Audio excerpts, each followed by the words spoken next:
Hello everyone, my name is Ajay and today I'm with my group members Rahul Sethi, Aarush Sharma and Mehakdeep Singh.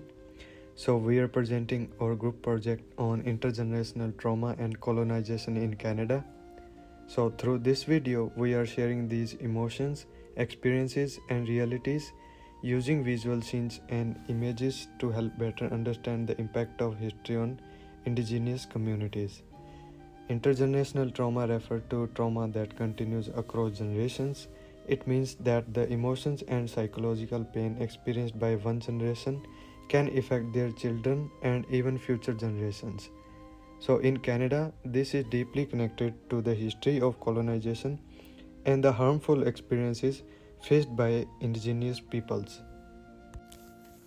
So, when we talk about colonization, it is important to understand how it affected indigenous people and their way of life. When European settlers arrived, they took control of indigenous land and resources. This led to a major disruption in culture, identity, and traditional ways of living. Language, traditions, and cultural practices were discouraged or even lost over time. One of the most harmful systems created during this period was the residential school system. Indigenous children were taken away from their families and forced to attend these schools. The goal was to remove their cultural identity and replace it with European way of living. In these residential schools, many children experience strict environment, emotional harm, and separation from their families and culture.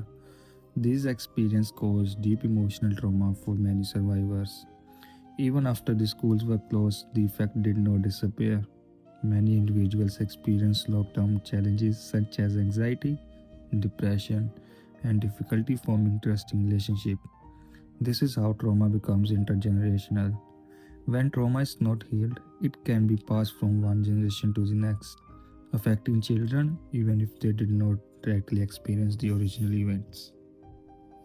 Intergenerational trauma also affects communities as a whole. Many indigenous communities continue to face challenges such as poverty, discrimination, and social inequality. However, it is important to recognize the strength and resilience of indigenous peoples. Many communities are working toward healing by reconnecting with their culture, traditions, and identity. Community support and cultural practices play a key role in this process. Understanding intergenerational trauma helps us build empathy, respect, and awareness. To conclude, learning about the past is an important step toward healing, reconciliation, and building a more respectful future. We hope you learned something meaningful today. Awareness is the first step to the change. Thank you for your time. Thank you for watching.